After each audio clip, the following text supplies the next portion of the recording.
Tell us your name, sir, Officer Edward Wassman, and by whom are you employed? Knox County Sheriff's Office. In what capacity?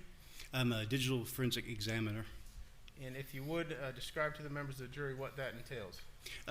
We examine digital evidence found on computers, cell phones, SD cards, USB drives, zeros and ones. Okay. And what type of training have you undergone in order to be qualified for that position? I have a list. Okay. It's about 3 pages. Have you been to specific academies or trainings that focus on forensic examination of electronic devices? Yes, sir. Okay, and kind of describe some of the training you've undergone in that capacity. I've been through NW3C training with identifying and seizing electronic evidence. Also through several ICAC trainings. U.S. Secret Service has sent me to training several times for several different types of digital forensics, both with computers, cell phones, digital evidence, advanced forensics. It's an extensive list. Okay. Let me, just one more there.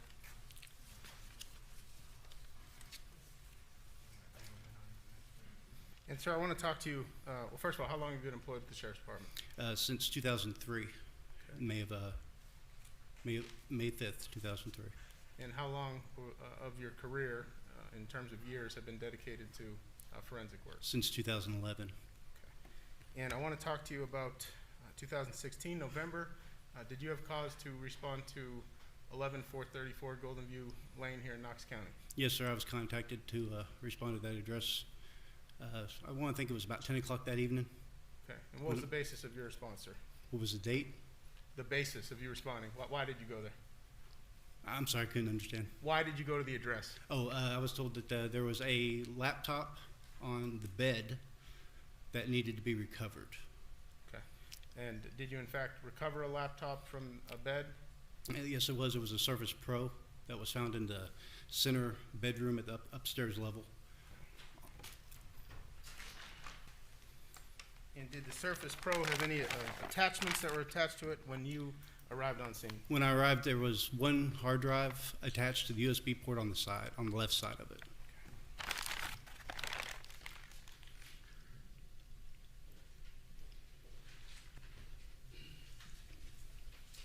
First, we'll start with what's been pre-marked as State's Exhibit 637, sir. I'm going to ask you if you recognize this package. Yes, sir. And if you would, tell us what's inside that package. The Microsoft Surface Pro, serial number 034150161654.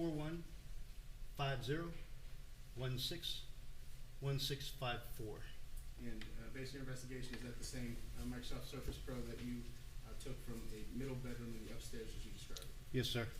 At this point, we move that in as State's Exhibit 637. Without further objection, will be 637. I asked to have that published if I could. You bet. Give a knife. Give a knife.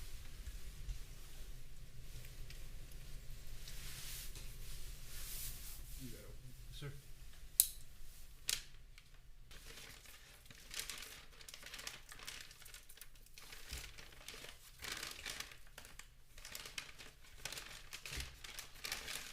Hold that up and show it to the members of the jury, please.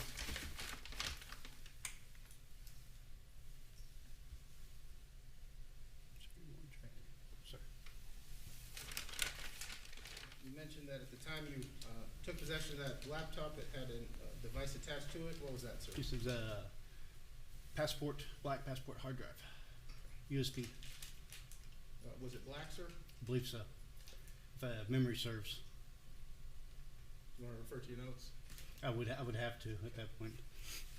It was either black or. I don't have those with my notes right here. I'm sorry. It was either black or silver. Okay. All right.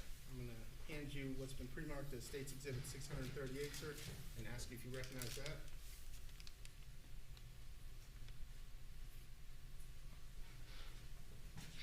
Yes, sir. And what is in that package, sir? It's a Western Digital, My Passport Ultra, white, external hard drive. Serial number Whiskey, X-ray, Zebra, 1 David, 1 6, Lincoln, Charlie, Zebra, 6, Union.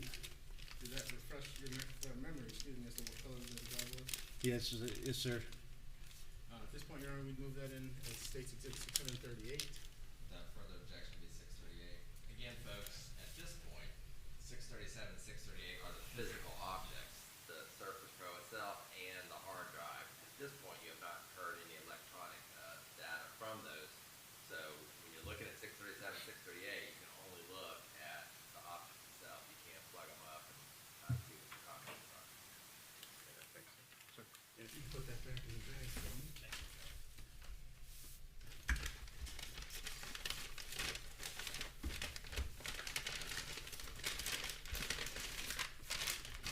With regard to exhibits 637 and 638, tell us what safeguards you put in place in order to transport that laptop.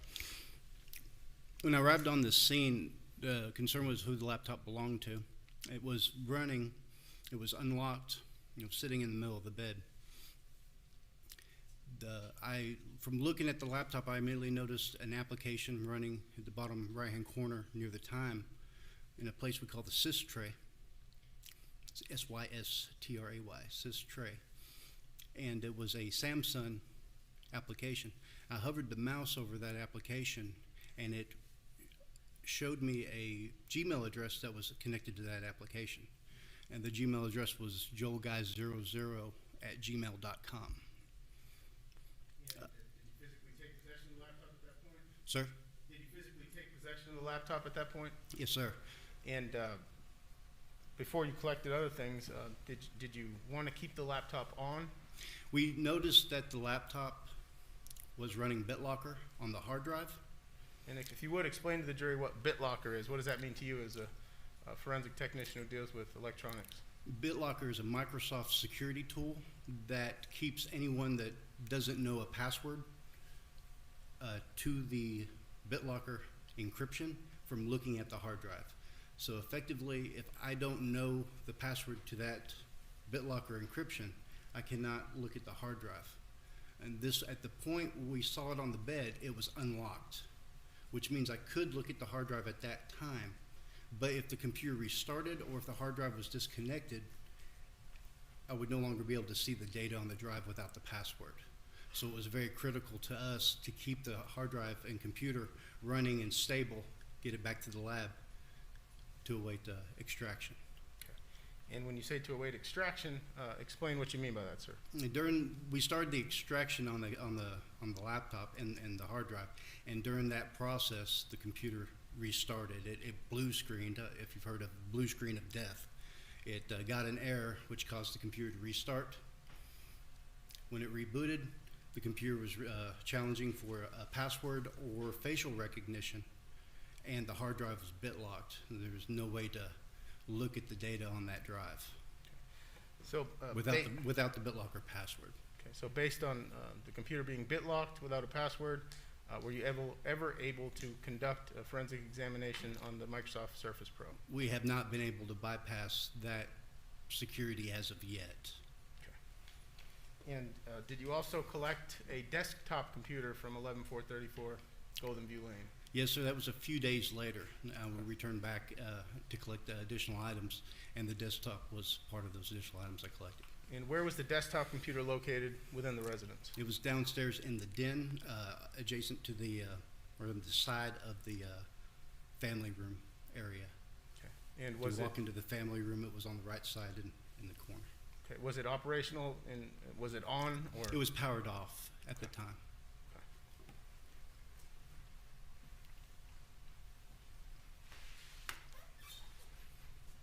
Folks, with what's been pre-marked as State's Exhibit 639, sir, for ID, and ask you if you recognize this. Yes, sir. If you would, tell us what that is. This is a Dell Inspiron desktop computer, serial number 7, Q as in Queen, H as in Henry, 0, B as in Bravo, K as in Kilo, 1. Now we move that into State's Exhibit 639. Additional objection will be 639. Again, it's just the physical item that's in evidence, not any electronic information.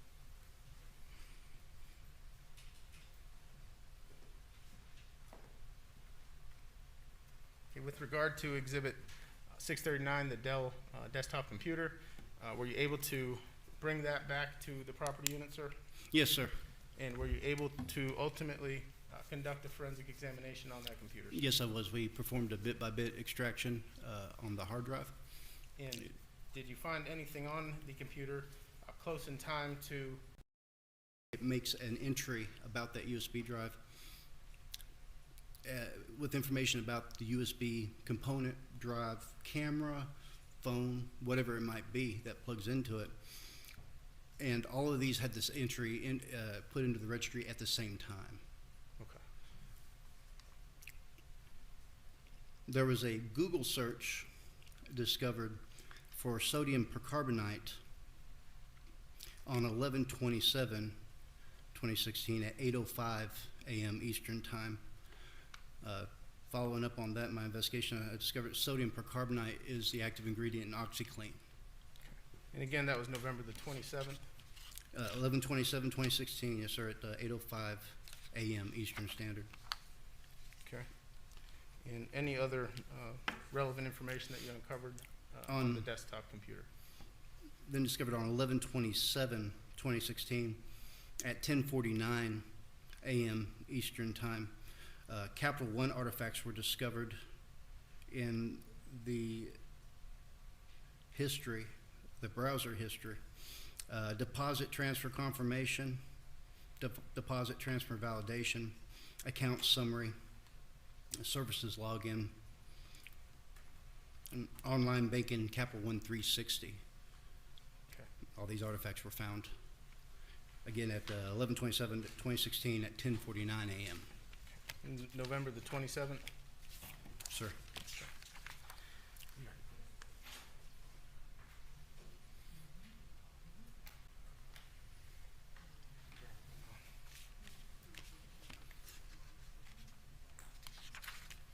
The physical hard drives from the Dell Inspiron desktop?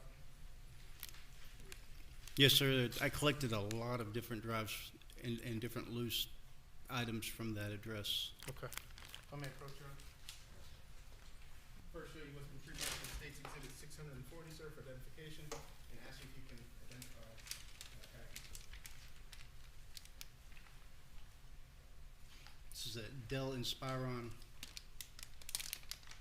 Oh no, the tag is wrong.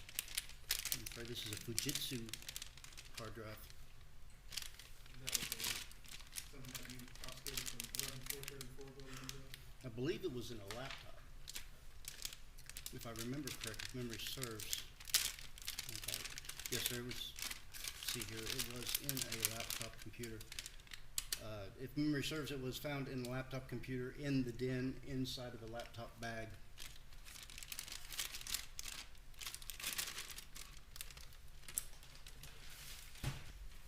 We move that in as State's Exhibit 640.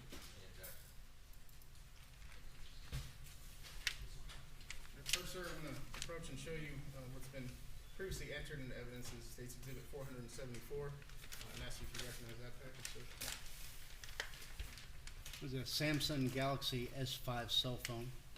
And is that one of the phones that you examined in this case? Can I open this? Yes, please.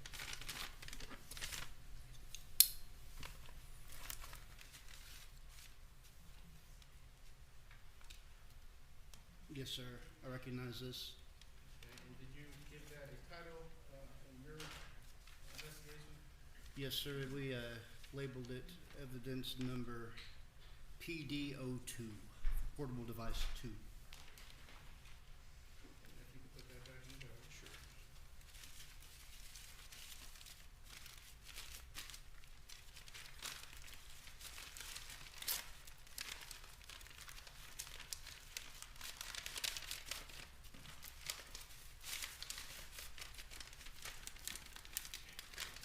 Next, I'm going to hand you what's been previously entered into evidence as State's Exhibit 355, and ask you to recognize that, sir.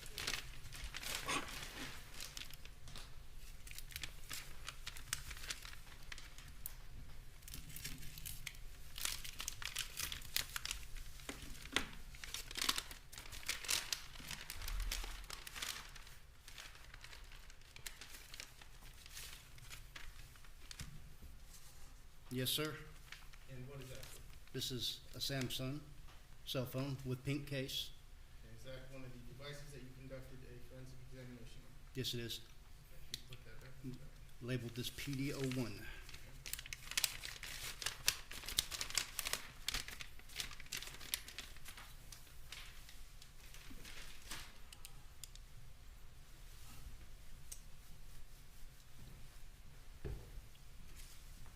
Tell us what you did in order to conduct an examination on PD01 and PD02 being a black Samsung and a Samsung enclosed in a pink case. We performed an analysis on both devices. And what do you do when you perform an analysis on a cell phone in particular?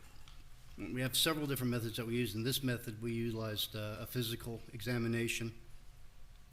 Physical examination is, again, a bit-by-bit copy, an exact copy of everything that's found on the phone. And we were fortunate to be able to do that because that then provides us with all the information on the phone, including any deleted information, any tower information, or anything else that might not otherwise be found on a cell phone.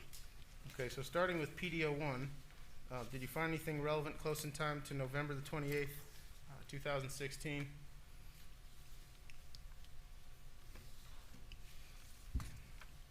I found on PD01, And for the record, would that be the phone in the pink case?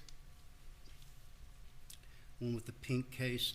There was a few text messages between the owner of the device and Joel Michael asking, text me when you leave tomorrow, be careful, love you. And then the respond will do. And then and that was at on 11/22/2016 at 7:56 p.m. Then on 11/23/2016 at 11:45, there's a text message from Joe Michael to this device that said just left. And the response to that at 12:25:03 p.m. was, K, be careful. I found at 10:07 a.m. I'm sorry, I got my date wrong there.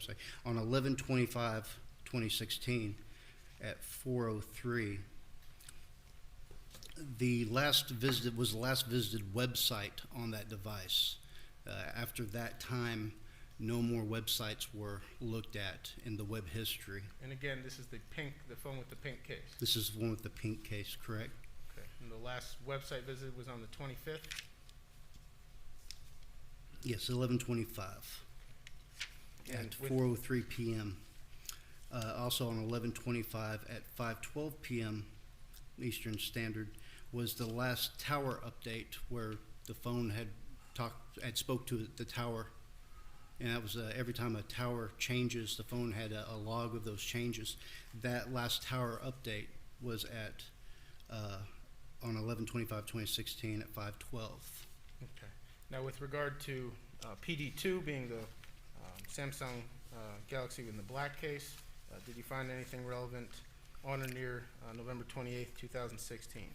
Yes, on 11/27, November 27th, 2016 at 9:38 a.m., there was an inbound text message from the number 872265. And it was read, and the message was, U.S. Bank alerts, card not present alert. Your card, 5773, was charged $2,051.03 at Bursar Operations. To opt out, text stop. There was one following behind that at 9:40. I'm sorry, I'm reading these backwards. That was at 9:41 and 29 seconds. There was one just before that at 9:40 and 2 seconds. U.S. Bank alerts, card not present alert. Your card, 5773, was charged $1,589.78 at Bursar Operations. To opt out, text stop.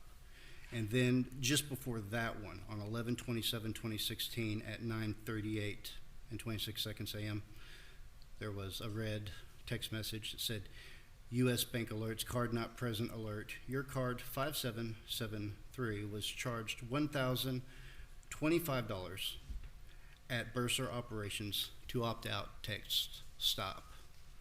That was the last of those were the 3 text messages that I noted. And those text messages came in on what date, sir? Bursar Operations, when I looked into that, I found that that belongs to LSU. So that Capital One alerting individual that LSU, the money was transferred to LSU through that credit card number. Okay. And what date were those text messages? I'm sorry, what? What date were those text messages? What date did they come in? The date of those text messages was November 27th, 2016.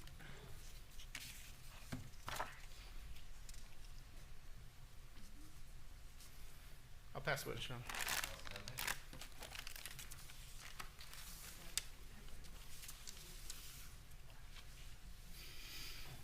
No question.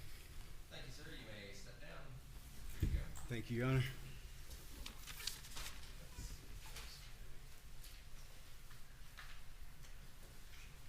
Our next one. We have a documentary piece of evidence, an affidavit, the custodian's affidavit. All right. And, Mr. Stevens, Mr. Halsted, it's the SunTrust.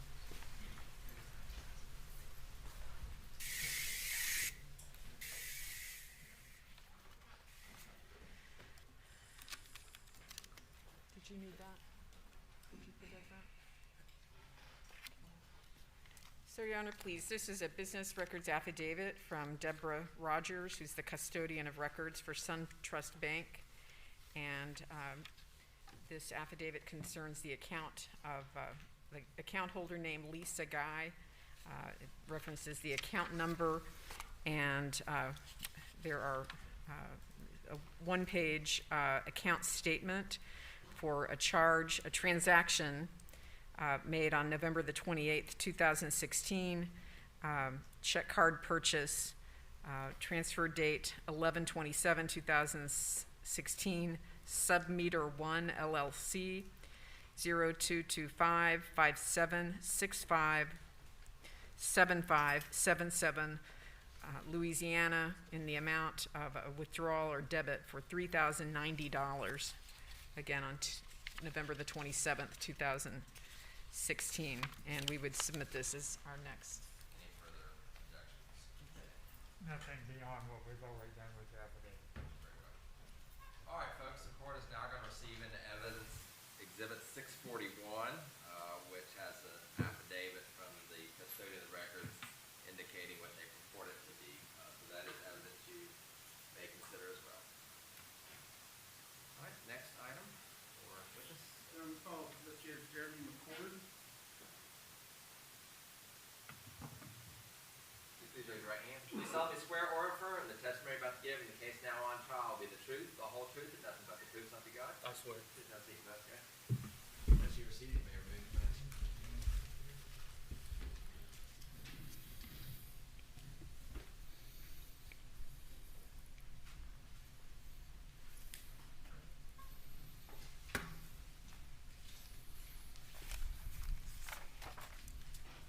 Tell us your name, sir, Jeremy McCord, and by whom are you employed? the Knox County Sheriff's Office. And were you so employed in November of 2016? Yes, sir. And if you would, how long have you been at the Sheriff's Department? Since September 10th, 2007. Okay, and how did you become involved in this case, sir? I'm the lead investigator on the case, sir. Okay, and where were you assigned November the 28th of 2016? I was assigned to the Major Crimes Unit as a detective. Okay, and I want to talk to you about what initially brought you to 11434 Golden View Lane here in Knox County. I had received a phone call from our teleserve unit indicating that an employer was concerned for Lisa Guy, who had not shown up for work that morning. She had some type of lunch or some type of event with coworkers planned. Her not showing up to work, not answering phone calls or anything else was very uncharacteristic of her. I had also learned that our officers had gone out and done a welfare check at the residence sometime before then, And having that information plus the information that the caller is still calling in is persistent, that something's wrong, I decided to contact the officer that responded and went back to the residence, or went out to the residence initially to see what was going on. Okay, and the initial officer that responded, was that Officer Ballard? Yes, Okay. And based on the call, did you go with him back to the residence? I did. And if you would, tell the members of the jury what you encountered when you were outside of the residence. Upon my arrival, there were vehicles in the driveway. There was a for sale sign in the front yard. The back fence was closed. The front door was locked. You could observe, you could see that there were groceries inside the residence. With the vehicles in the driveway and the information that we had, it was obvious that the owners of the vehicles could possibly be inside the residence and need assistance. I actually jumped the fence, went to the back with another officer, got down and got up on the door, observed that there was a doorknob missing on the back door, and the glass was warm from the inside of the house. Like, you could just tell that the door was warm, and there was some kind of strange odor that I observed. I don't know if I verbalized it. I know that it was more or less just a feeling sensation, feeling very odd, or something ominous about it. Went back around the fence. At some point, the realtor was contacted, and I had observed that there was no realtor box on the front of the door. So I called the number listed for the realtor and spoke with someone at the office, and then I believe the realtor themselves. And it was suggested to me, A, that there should have been a lockbox on the front door, and B, that perhaps there was another avenue of entry because without us having to break windows or anything like that to get inside the residence. And a garage door opener was located. The garage door was opened. As soon as the garage door was opened, you could feel heat coming from the garage door. Let me ask you something, sir, investigator. So at this point, what are your concerns? You arrive on a crime scene and go through your concerns as a police officer conducting a welfare check, what you're experiencing, what you're processing. At the time, we didn't know that there was a crime scene. At the time, what we're doing is conducting a welfare check, which is something that law enforcement does on a daily basis. Even in this community, people call daily to check on people that they've not heard from. It's either an employer that's not heard from an employee, or a family member that's not been able to get a hold of a loved one. They're not picking up the phone. They may be unable to go themselves, or they don't want to go themselves because of the unknown. So they'll call law enforcement, and we'll go and conduct a welfare check. So at this point in time, all I'm doing is trying to see if somebody inside needs help. Okay. Did you run the license plate numbers on the vehicles that were in the driveway? I don't believe I ran them through leads. I Okay. don't. In the course of the investigation, did you learn that they belonged to Lisa Guy and Joel Guy Sr.? I did. Okay. And did you take that into account when you were on scene? On scene, having knowledge having knowledge that the two vehicles in the driveway were their cars, and they weren't known to have any other cars. And I'm not specifically sure how I got that, other than perhaps the neighbor had said their cars were in the driveway. I'm not 100% certain. But we had information, and it was obvious that there were vehicles in the driveway. Nobody was answering the door, and it was an odd situation. Okay, so the fact that there's vehicles in the driveway and no one's answering the door, that's an odd situation. Yes. What else makes the situation odd to you as an investigator? Well, as an investigator, what's odd is with nobody coming to the door, and the fact that, Lisa Guy, who had plans, who had an employment history where she showed up to work daily, and if she wasn't at work, she would have called. The questions were asked of the complainant if there were any history that she was worried about as far as her being in trouble or anything like that, and she said no. I mean, at this point, it could be anything. We could walk into a house and it's a carbon monoxide exposure and people are deceased inside. We just don't know what we're walking into, but with the knowledge that she's not answering her phone, she's not responding to texts, and also knowing that the husband had been called as well by the employer, it's alarming.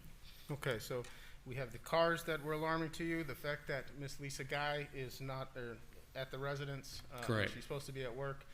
what other factors did you consider?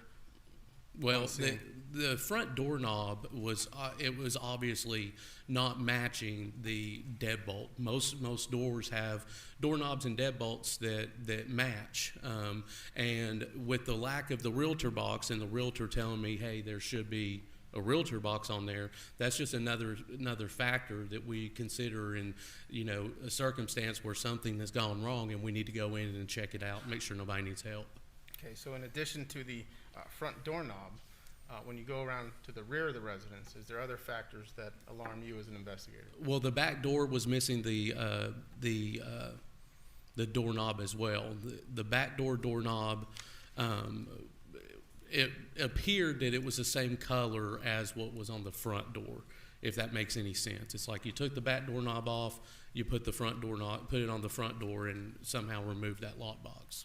Okay, so in addition to the back door missing the knob, was there anything else about the rear of the residence that alarmed you? as an Yeah, investigator? overall, there was something emanating from that door to the point where I felt heat, and I also smelled an odor that was chemical in nature, and I'm not certain exactly what specifically that odor was. It was just odd to me. Okay, what about the fact that a doorknob is not present?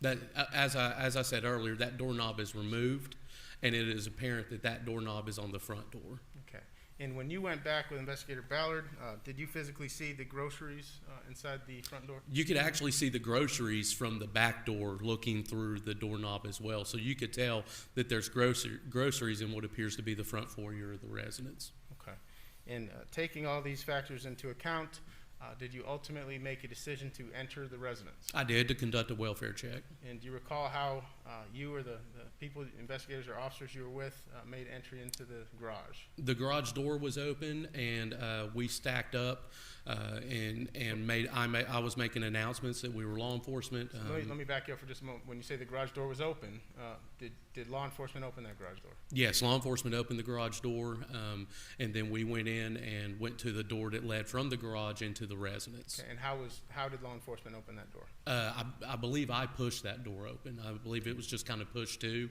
Okay.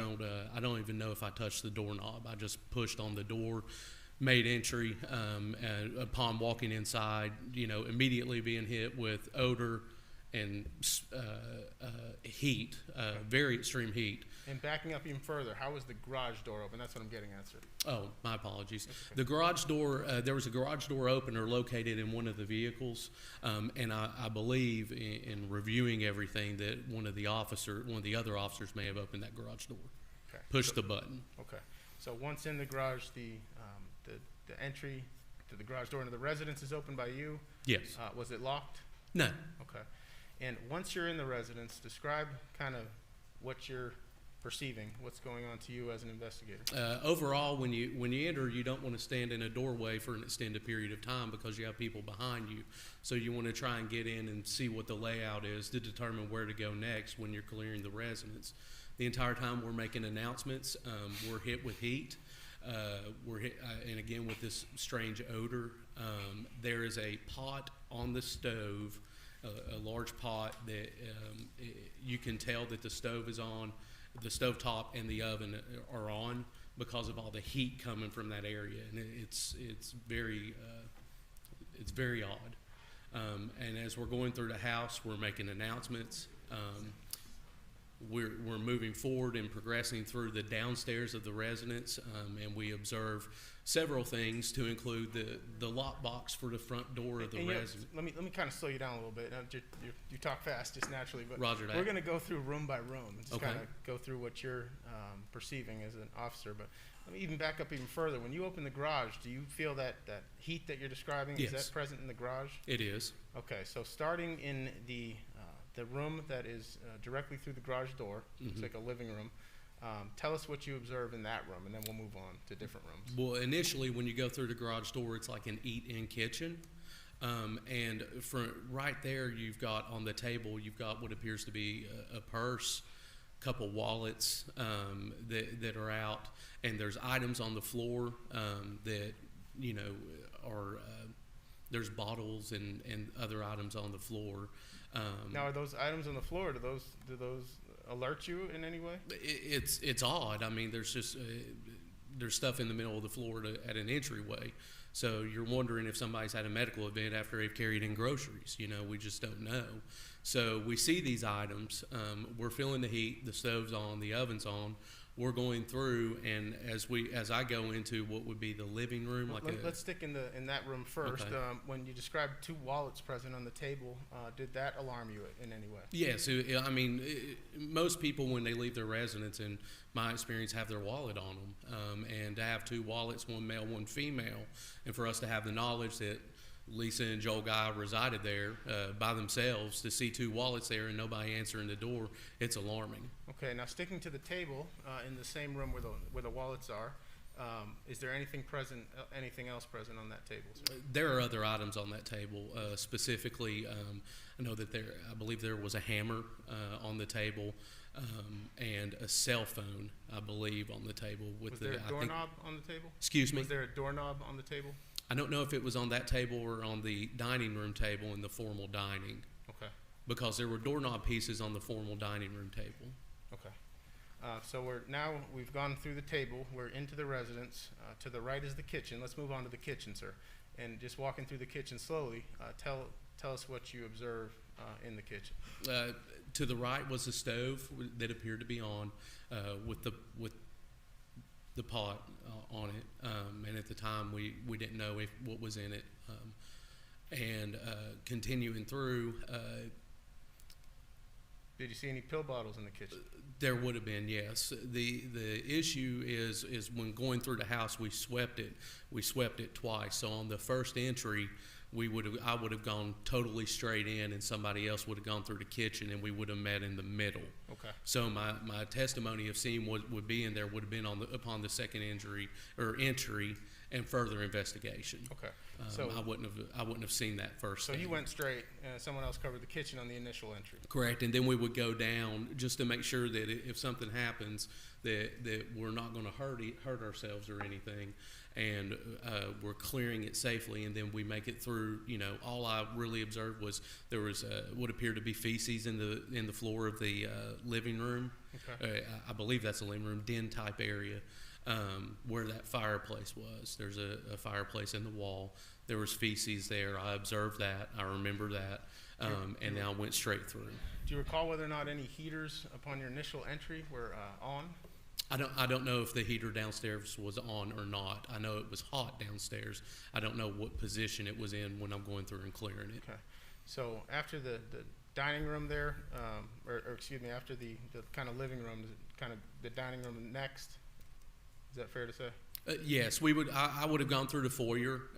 That area had the groceries in it and whatnot that was in the floor. There were 3 cases of beer, perishables. There was breakfast meat, stuff like that in bags that you could just see sitting there. And then immediately to the right is a formal dining room that had a large amount of long guns laying there. I think there was a red velvet cake at the end of the table. It's just stuck out. And So taking into account everything you've witnessed thus far, the circumstances present outside as well as what you observed inside, how are you feeling at this point? it's terrifying because you don't know if somebody needs some help. I mean, it's just an odd situation. There's nothing downstairs that I'm observing that makes sense to me. You know what I'm saying? I mean, we go through houses and we clear houses regularly, and most of the time, if you encounter something, you kind of know right when you get in. This was a very different situation because once we get upstairs, it's like the world does a 180. Okay. Everything gets turned upside down. Is your service weapon drawn upon initially entering into is. the residence? Okay. It is. Is that normal protocol? It is. It's through our training.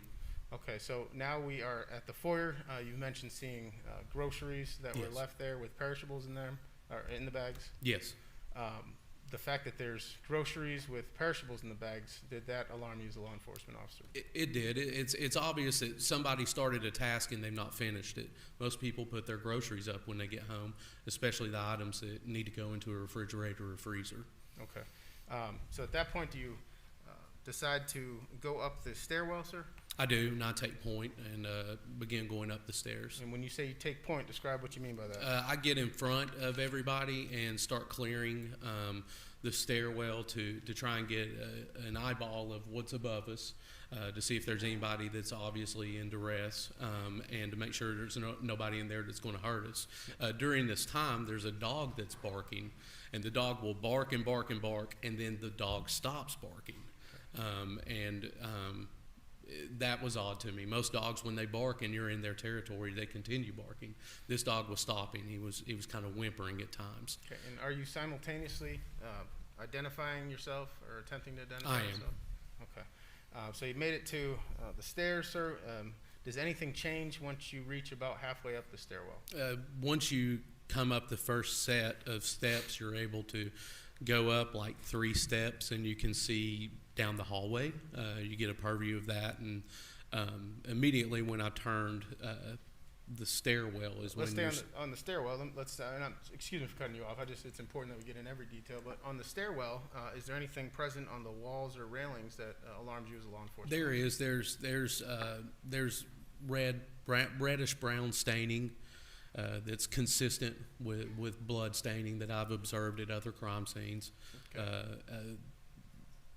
What appeared to be blood on the wall, and then I was able to see down the hall and see what was also what was directly in front of me. And I think I asked if people had gloves on to put gloves on just for exposure risk. And once you see the reddish brown staining that you believe to be blood present in the stairwell, does how you're interpreting the scene change at all? The overall goal, and I don't know if I understand the frame of the question. The overall goal is we have to go through that house and do our job and make sure if there's somebody in there that we can help, that we render aid. Okay. So as we're going through the stairwell and as these other events are occurring, and as I'm observing other things, the end result is not going to change. Once the decision was made to go in, we're going to go in and make sure that people are okay if they're inside. Okay. Now let's go to the gate. You make it through the gate, and do you observe anything immediately after you make it through the gate at the top of the stairs? I observed what appeared to be clothing and sharp instruments and some kind of bucket. I don't know what it was. It was a bucket. There was something else present with the clothing and what appeared to be reddish brown staining on the floor, the wall. It's going all over the place. And you can see straight down the hall, and I saw hands not connected to a body. Okay. And at that point, we held the other officers held the hallway, and we started doing standard building clearing. And at that point in time, it's a training thing, and we communicate a little bit, but not much. But I made the decision to turn and go into what eventually I'd learn is the master bedroom. Okay. So before you go into the bedroom, you observe what you believe to be human hands present down the hallway, which would be Yes. is that the exercise room? Yes, Okay. And upon viewing those hands, does that change how you're feeling at all? it's gut wrenching, and it's something that I've never experienced before. At in- this in a point, crime scene. do you suspect that something's wrong? Absolutely. Okay. You mentioned that you broke off right and you went into the master bedroom. Tell us about the details of what you observed inside that master bedroom before you get to the master bathroom. When you go in, there was like plastic drop cloth type material or something, a roll of plastic on the bed, and I remember the bed was made, and then there were items scattered on the floor in a general area to my left. As I went in, the door opened. You go straight into the bedroom, and to the left, in the center of the wall, is the master bed. And then there's a lot of space in the room. It's a large room, and there were items on the floor scattered that would later be collected and documented. And I went straight to what would have been my next threat area at this point, which would have been the bathroom. And before we get into the bathroom, the materials that were on the floor that we've seen in the pictures thus far, a wide array of tools and lights and such, Correct. did Did that alarm you at all as a law enforcement officer? How did you perceive seeing those items on the floor? I had absolutely no idea what I was walking into. Okay. So you made it through the master bedroom. Let's talk about what you experienced in the master bathroom. I went in the master bathroom, and the only thing I saw were 2 tubs with what appeared to be body parts liquefying. Okay. Did you have occasion to notice if there was a heater on in that bathroom, sir? It was hot in there. It was hotter in there than most places. I didn't look at the heater at that time, Jeremy. Okay. Did you have occasion to notice any sort of knives present in that bathroom? There were knives, yes. Okay. And you had a chance to watch the video. Is that fair to say? Yes. At some point, you can be heard saying, "Oh my God!" And what is that in response to? It's in response to what I saw. Okay. And after you see that, how has this changed your welfare check at this point? We obviously there's something that's occurred here, and the number one thing I want to do at this point is A, make sure that we're preserving the crime scene. B, ensuring that there's nobody else inside the residence that needs help.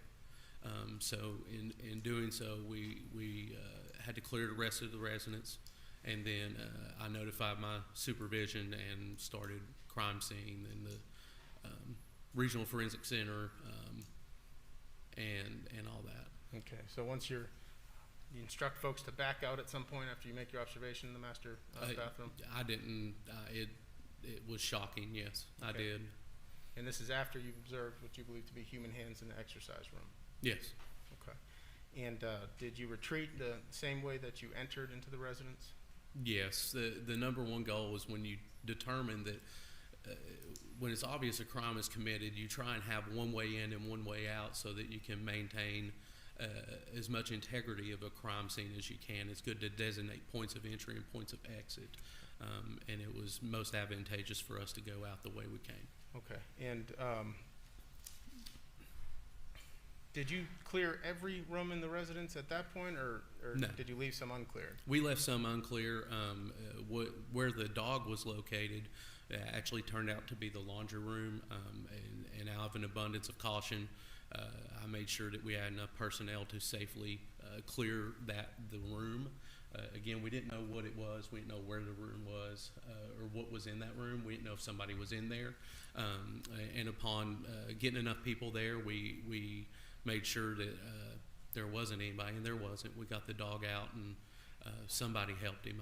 I'm not sure which officer. So the first entry, you're with yourself and 3 other people are accompanying you, is that Yes. fair? And you do not clear at least one room. Correct. We hold an area. The theory is you can back out, clear, and hold what you've got until you get enough people there to safely go back up and determine what's going on. It's Okay. easier for us to, and safer for all parties involved, especially on the what ifs. If there's somebody in there, our number one goal is everybody's safety in this situation. Okay. And going back to the upstairs, I'm sorry to jump around a little bit, but is the heat, are you experiencing more heat upstairs than you are downstairs? It's hotter upstairs than downstairs. And how about the odors or presence of chemicals? It's I'll never get those smells out of my head or my dreams. Okay. So you retreat the same way that you've come in, sir? Yes. And at some point, do you get enough number of law enforcement personnel to re-enter that residence? I do. Okay. And who is with you at that point? I believe I had people from the unit from major crimes. There were some additional patrol supervisors there that showed up, and some patrolmen, and a group of us went up, stacked up, and made announcements and cleared the room. Okay. And when you say stacked up, what are you referring to? I'm sorry. We get in a line basically in that situation. Take positions to where if something happens, we have some form of either cover or concealment, and we opened the door and determined that there was just the dog in there. Okay. So at this point, everyone is aware of what is present in the residence based on your initial entry. Yes. Okay. Do you ultimately go back upstairs and secure the room with where the dog was barking? Yes. Okay, and what do you find in that room, sir? The dog, the room with the dog. Yes, sir. It was the washer and dryer, I believe. I'm not sure what else was in that room. And if you could describe the dog's behavior when you took possession of him. He was tired. I've not been around that dog. I don't know the dog normally, but I mean, he was thirsty. There was no water in there or anything. I mean, and he would be up and barking, and then he would just stop. It was just. Okay. At some point, do you go back to the downstairs, particularly the kitchen area? And at some point, do you have cause to inspect the contents of the pot? Yes, the contents of the pot. It was determined that there was a head, a severed head in the pot. And did you observe the contents of that pot? I on did. The 28th. Okay. So after the residence has been sufficiently cleared, crime scene has been set up. Are you working to look at any relevant pieces of evidence that you may find within the residence? Yes, the next step in this process is to obviously begin an investigation into what occurred. It's to identify pieces of evidence that we need to take so that we can, as a group, it's a group effort. It's not just me working the case. There's other detectives, there's other units that all assist, from forensics to cyber. And what we do is we identify evidence, we note its location, it's bagged and tagged appropriately through their protocols, and then we go through each room to ensure that, whatever is available as far as information to us, we can see that, observe that, and learn from it. And before the crime scene goes to picking up physical pieces of evidence and documenting the crime scene through the use of video and photographs, were you present when the actual the remains of Lisa Guy and Joel Guy Sr. were removed from the residence? The entire process took a while. There were other we had to pull out due to the dangers of the toxicity or something like that. They didn't want anybody else in the house except the people that could be in the hazmat suits. Okay. So I was present during that time, and also attempting to coordinate information in terms of identifying, finding out next of kin, and trying to get the story of what happened. Okay. And excuse the question, but are you aware of how the body parts were physically removed from the tubs, and what was done with the liquid that was in the tubs? To my knowledge, the liquids were placed in some type of container that is approved by the EPA in dealing with biochemical components. As far as what happens when they put that on the truck and how that was handled, that I do not know. And as far as the body removal, I know that the Regional Forensic Center would have, they were in there to get the pieces out and put them in whatever storage containers they were using. Okay. And I want to talk to you now about kind of how you went about identifying a possible suspect in this case, and what measures you took, and what led you ultimately to Joel Guy Jr., present in the court today. If you would talk to us first about any sort of relevant evidence at the crime scene. When I was able to go back into the house, there's an upstairs bathroom that had a Walmart bag in it. The Walmart bag had a receipt in it, and I literally got the information off of the receipt and went to Walmart to try and figure out who had made a purchase, because Walmart is known in the law enforcement community to have cameras everywhere in their stores. They have cameras outside, especially the Parkside Walmart. So I got the information off of the receipt that was inside that bag on upstairs, and went to the Walmart where that data was pulled by the individual that was working loss prevention that night. We're able to observe it then, and then fill out the formal request forms to go through the registered agent that produces those formally. But it was a starting point for the investigation, and that's where the the video of Mr. Guy Jr. at the Walmart making the purchase. I believe it was on the 26th during the 3 o'clock hour. That's where that video was found and observed, and that's where we also learned the tag on his vehicle. Upon contact with the daughter, Michelle Dennison, now Tyler, I learned that Joel was also in town for Thanksgiving over the holiday. There were no other people that she knew of that were staying at the residence or spending the night there or visiting from out of town. That they had done Thanksgiving and left. She described in pretty good detail the vehicle, which I observed in the Walmart video with the Louisiana tag, and in that having that knowledge and information combined with the obvious interpretation of the scene, we move forward with the investigation. And so that's one receipt that was recovered Mhm. from the upstairs guest bathroom. Did you have cause to come across another receipt from the groceries downstairs? Yeah, in the groceries, it was either the groceries or Lisa Guy's purse, Excuse me, the where purse. the receipt was located for the large purchase. And I did the same thing. The information was relayed to Walmart personnel, and a video was produced. If you would, sir, tell us what we're looking at. This is the, I'm sorry. This is the Walmart receipt that was located upstairs in what would be labeled the guest bathroom, detailing a date of 11/26/16 with a time of 15:35:25, which would be 3:35 p.m. and 25 seconds after 3:35. Detailing information on the receipt to include items that were recovered inside the residence at 11434 Golden View. And sir, does it tell on that receipt how the items were paid for? They were paid for using cash tendered was $40.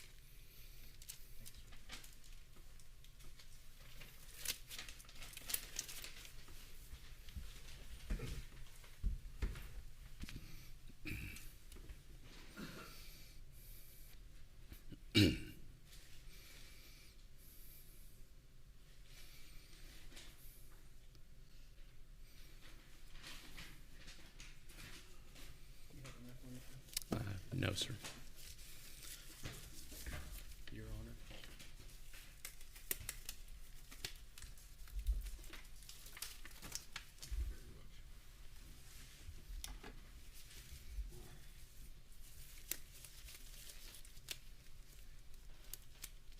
Multiple pieces or one? I'm going to show you what's been entered as State's Exhibit 358, sir. You could open that.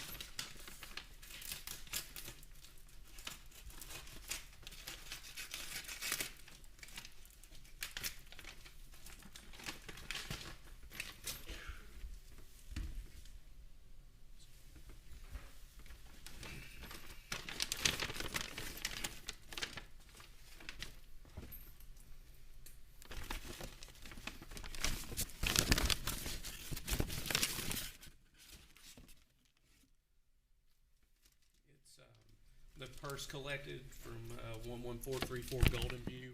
There is still some cash remaining in the bag. And is this where the second receipt is found from the large grocery purchase? I believe so, sir.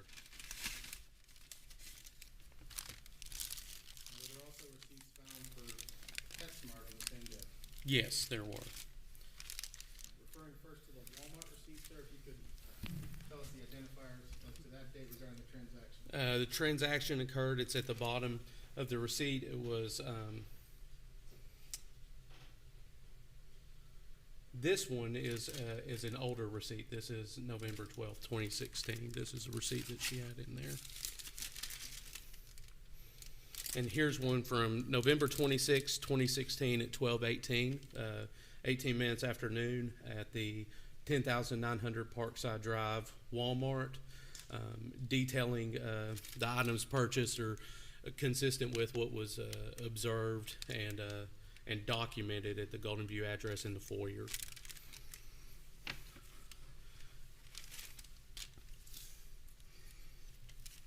There's also various other receipts from other days that were in her purse, and then there's also a what appears to be a grocery list written on a note: beer, bacon, sausage, Ben and Jerry's, pistachio, dog snacks, Gain, OxyClean, and stain remover. Is that consistent with the groceries that you observed through the front door? There, yes, there are some of that. There's some of that in there. Yes. Thank you, sir.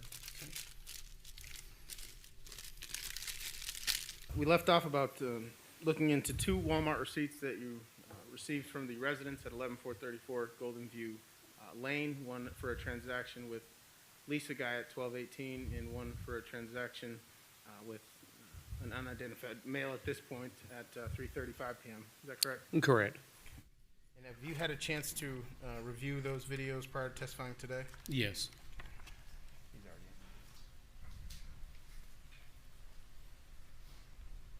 At this point, I need to publish the contents of Exhibit 348, being the video on November 26, 2016 with Lisa Guy.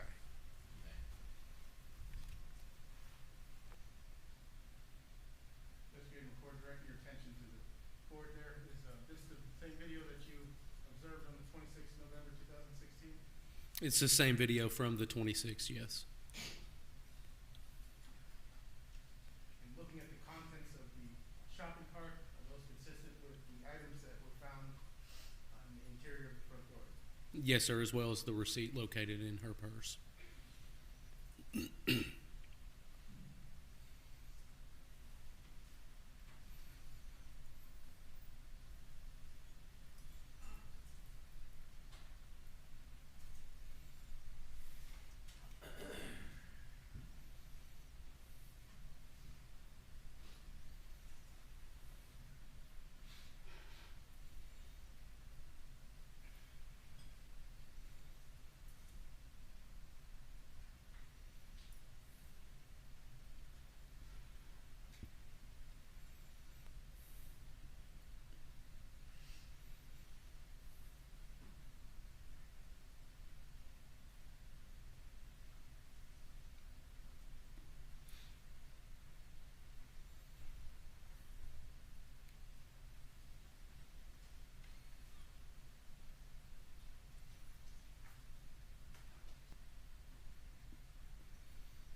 is the wallet that you're seeing on the screen, is that consistent with the wallet found at the crime scene? It appears so, yes. And the purse that you see in the shopping cart, is that consistent with the purse that you found at the crime scene? Yes.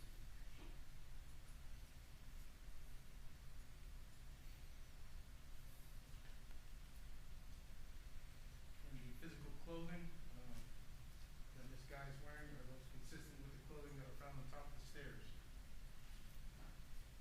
Yes. Your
Honor, that's the relevant portion of this video.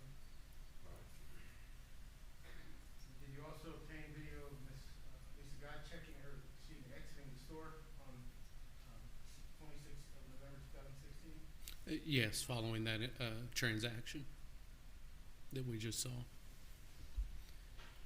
Next,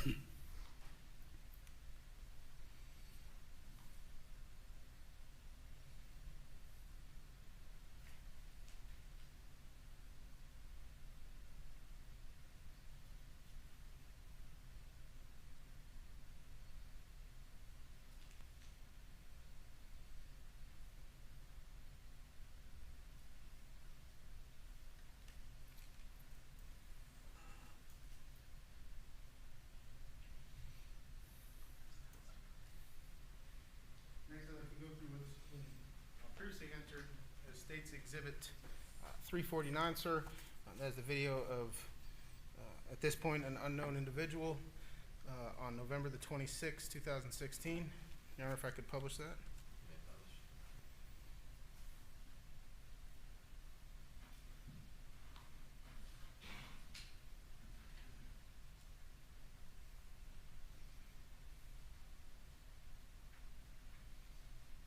What are we looking at, sir? I couldn't hear you, sir. Is this the video that you viewed? Yes, sir, it is. Is that the same individual who made the transaction and produced the receipt at 3:35 p.m.? It is, sir, and who was later identified as Joel Guy Jr.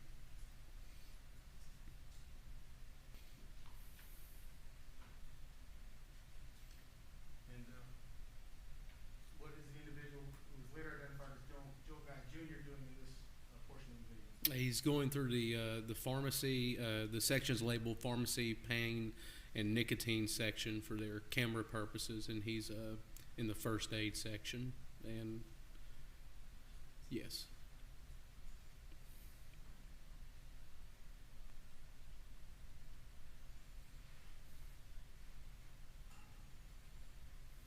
And based on your review of the receipt, are the items that he purchased consistent with items that were found in the upstairs guest bathroom? they are, sir.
He's using cash, sir.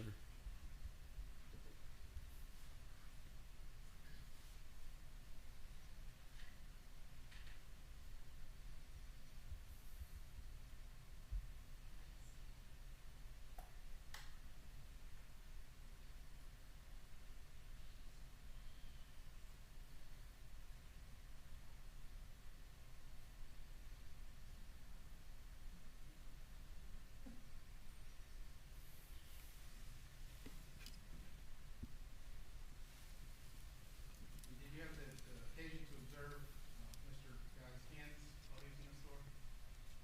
On the video, you can see that he has what appears to be bandages covering some type of injury on his right and left hands.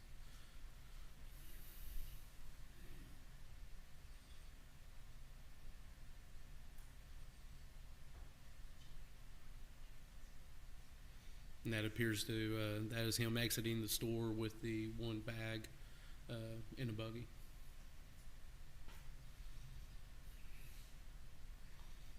This is footage from the Walmart parking lot, and you'll be able to observe the defendant's vehicle with the Louisiana registration on the back of it, drive through. Is that captured? That does capture it, yes. From that image, we were able to obtain the plate, obviously the plate number for the vehicle. And who is the plate registered to? I believe to him, sir.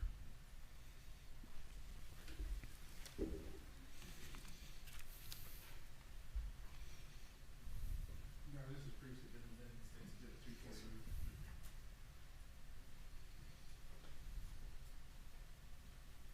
In the course of your investigation, sir, at some point was a BOLO issued based on the facts you had at the residence, the circumstances you gathered from the family, the sister surviving family, if you will, and the license plate. Were you able to put out a BOLO, sir? Yes, Be on the Lookout was issued through NCIC, which is a national database, by the sheriff's office, detailing the arrest warrant numbers as well as the defendant's description and the vehicle he was known to be operating. And based on that, did you receive records from Vigilant Solutions? Yes, sir, we did. Your Honor, based on a 902 affidavit that we've received and has been approved through the court, we would at this point introduce 5-piece documents that are different in time and date with the defendant's vehicle and license plate number traveling to and from Knoxville, Tennessee, with an accompanying 902 affidavit. All right, however, in defense previous objection, the court is going to receive this as an exhibit number on watchback. It's been pre-marked as state's exhibits 643 through 647 for identification, and ask you if you can identify those documents, sir. These are documents produced by Vigilant Solutions, detailing a license plate recognition software that has hit on the subject's license plate. So at this point, we move in state's exhibits 643 through 47. Seven. I was just wondering, what was 642? That was the affidavit. Oh, the affidavit, okay. Previous objection would be 643 through, what was the last one, 647? 647, Your Honor. It has to, at this point, to publish these. You may publish.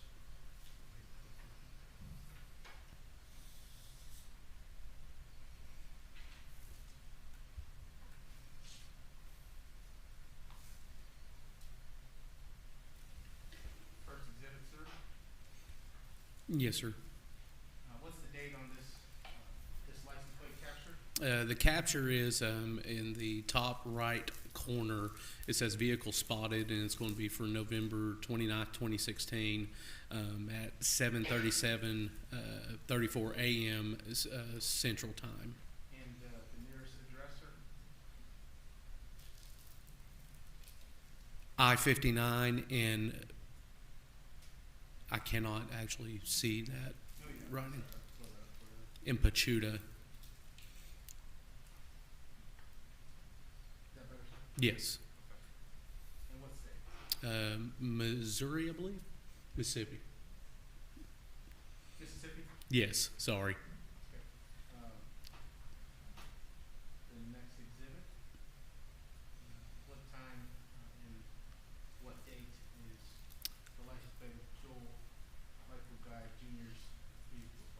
That is the same, it's 11/29/16 at 7:04 a.m. Central Time, and the closest location is going to be in Meridian, Mississippi. It's on a highway, 106, Highway 11, and 80.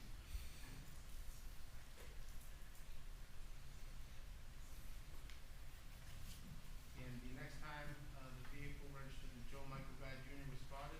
11/28/16 at 1:05:31 a.m. Central Time. And what's the closest? Heidelberg, Mississippi. Nearest intersection is I-59 County Road 333. Okay. And next time that and these are in no particular order, the next time that the vehicle registered to Joe Michael Guy Jr. is spotted? 11/28/16 at 12:31:06 a.m. In Meridian, Mississippi. Nearest intersection is I-20 and US Highway 11. And the next is a time where a vehicle registered to Joe Michael Guy Jr. is spotted? It's 11/23/2016 at 1:29:17 p.m. Central Time in Moselle, Mississippi, on I-59. The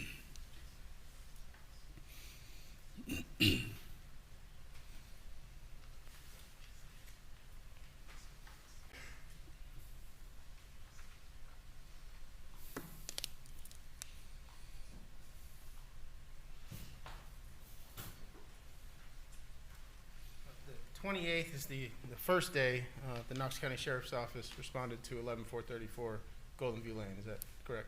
It is. Okay. On the 29th, sir, were you contacted by Academy Sports? We were, through the BOLO we had put out, we were given an alert.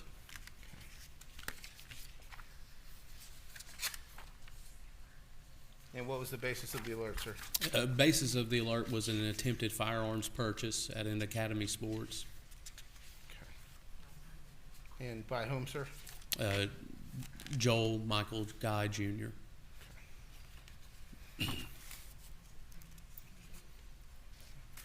And was the alert subject of the same date, the 29th?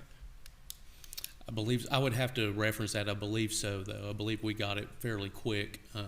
Typically, when people attempt to purchase a firearm at a sporting goods store, you have to fill out paperwork, and that paperwork's submitted, and they do some type of background check to ensure that you can, in fact, purchase a firearm, and I believe that's when the alert came. Okay. And at this point, based on the circumstance, totality of what you've seen at the scene, the physical evidence at the scene, videos that you've observed, has a arrest warrant charging Joel Michael Guy Jr. with first-degree murder been issued? It had been issued, yes, sir, already prior to the firearms purchase attempt. And sir, do you see Joel Michael Guy Jr. present in the courtroom today? He is here, yes, sir. If you'd point him out. The record reflect the witness identified Joel Michael Guy Jr. Very well. And the events you testified to today, they occur here in Knox County. They did. We'll pass the witness round. Except for the one who said these are Yep, right. Sorry about that. cross-examination. Yes, Your Honor.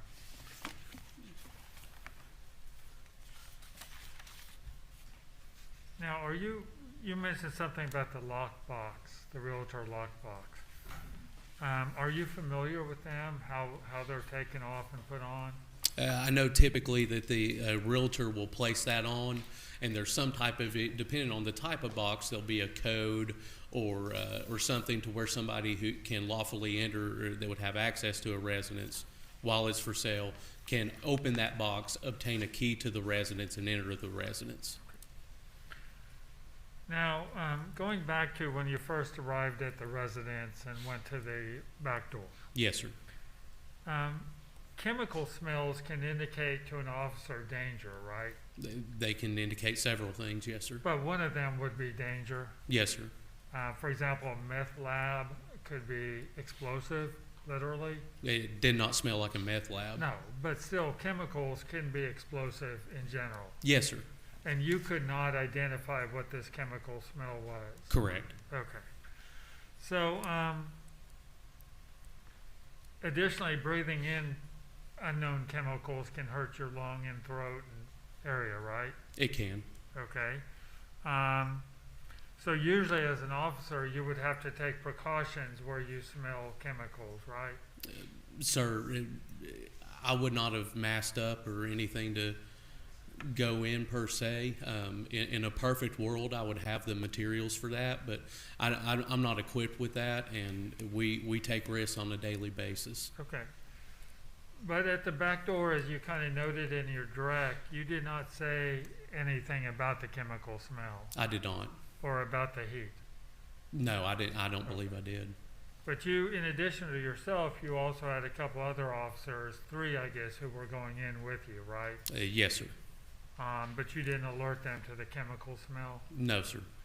Now, is it possible that this was a pretty traumatic scene? Is that right? It is very traumatic, yes. And is it possible that you did not smell the chemicals until you went in the garage? Sir, my observations at that time remain the same, and my testimony remains the same. Okay.